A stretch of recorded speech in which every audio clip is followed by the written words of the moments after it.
This is Daily Flash with your hosts, Andrea Jackson and Mitch English. Trending news and entertainment. This is Daily Flash.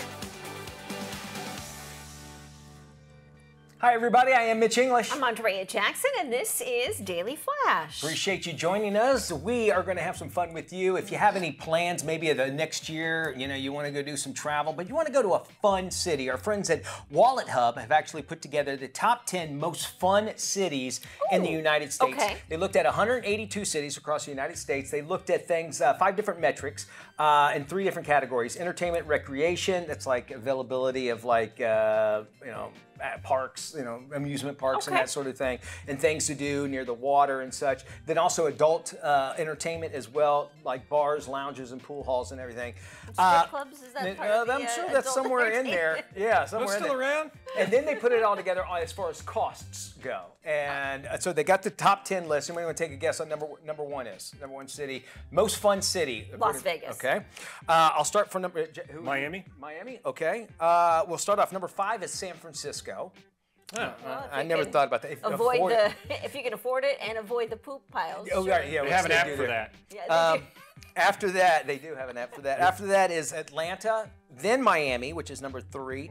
Orlando came in as far as the second most fun city in the United States. See that? That seems like a no-brainer. And number 1 was Las Vegas. You guys had it right. Really, Las Vegas. Lots of stuff to do there, and they know that because everybody's like, well, now Las Vegas is a family city, and it's for families.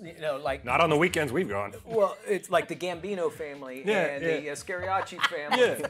Those families. The Gotti The Gotti family. The and that sort of- Capones, so yeah. There you go. If you're looking for somewhere to do, Vegas is the most fun city as far as cost goes. So. I will say, if you do go to Vegas, a couple really cool museums to check out. The Neon Museum. It's beautiful. It's the Neon Graveyard Museum. yeah. It's amazing. Yeah, I'd all like to the see that. old, beautiful neon signs, and you can walk through and take That'd some be great neat. photos.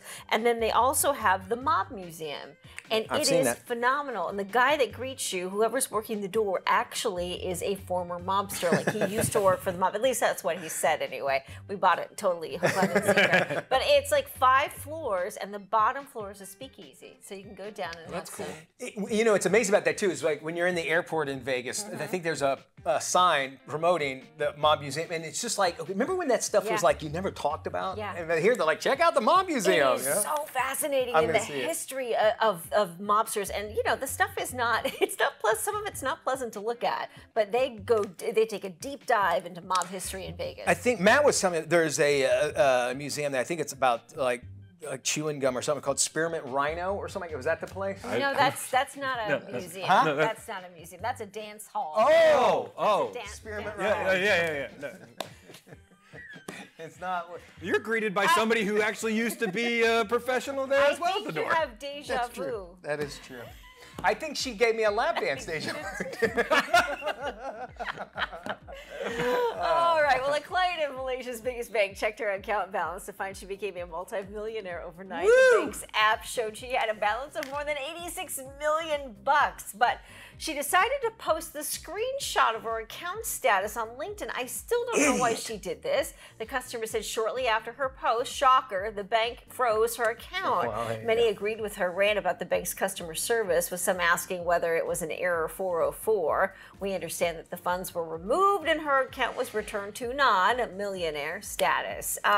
It's interesting that something like this happens, but I just question why she would post a picture of it on LinkedIn. And I'd imagine she knew that she couldn't keep it, number Yeah. one. And in this age of like Photoshop and everything, how many people, if she did post it, say, oh, you that's just a made great that up. question. It's Yes, not like that's a you're really good point. proving anything by just taking a screenshot of it, even though that was the actual one. So, I just feel that there is a big, especially when it comes to banks, is that they'll charge you if you go over your account. Oh, $50. Oh, I mean, they'll Yeah. never nonstop. But then, Yeah. like, if they make a big mistake like that, they should offer something. should. That's every just as corporation. goodwill. They're in the money business. Yeah. You know what I'm saying? And what does $25 go or whatever, or maybe even just a certificate saying, congratulations, you were a millionaire for one day. Yeah. Just come acknowledgement of A it. toaster? Even a At toaster. least give you the points related to that if you got yeah. a card or something. Exactly. All right. Well, either way, we'll see. It's very discouraging, but she's no longer an $86 million no more. dollar That winner. close, we could Yeah. have known more about Sure. it. We'll have more Flash coming up after this.